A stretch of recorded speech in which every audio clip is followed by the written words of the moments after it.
Alors, j'ai dit il y a quelque temps, en se servant de la dialectique équinoxialité-solstitialité, que le christianisme était plutôt du côté de l'équinoxialité et le judaïsme du côté de la solstitialité.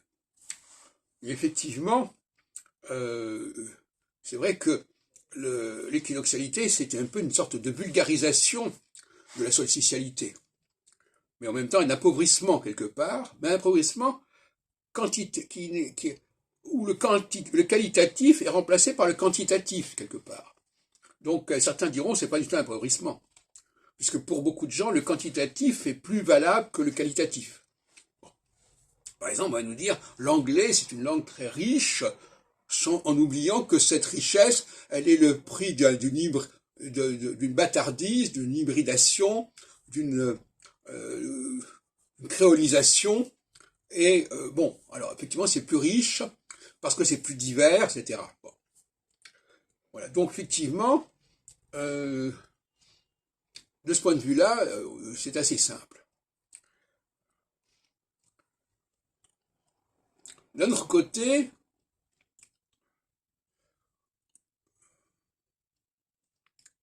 on pourrait dire que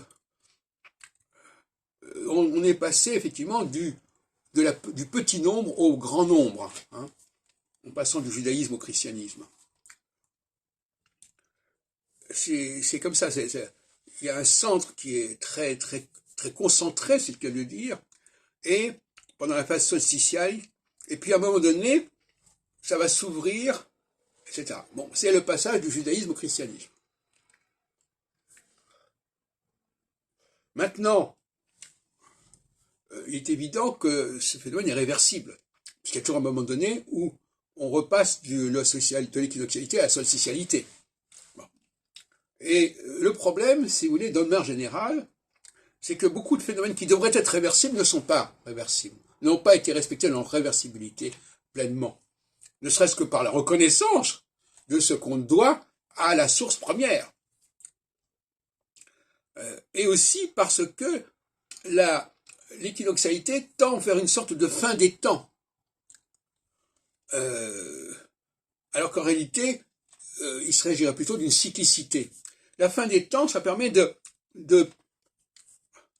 passer par-dessus la tête de la solstitialité. Puisqu'au lieu de dire qu'on est passé du judaïsme au christianisme, etc., on va dire, et qu'il faut toujours revenir au judaïsme, eh bien on dit non, on a une fin des temps. La fin des temps, ça veut dire on ne reviendra pas au point de départ.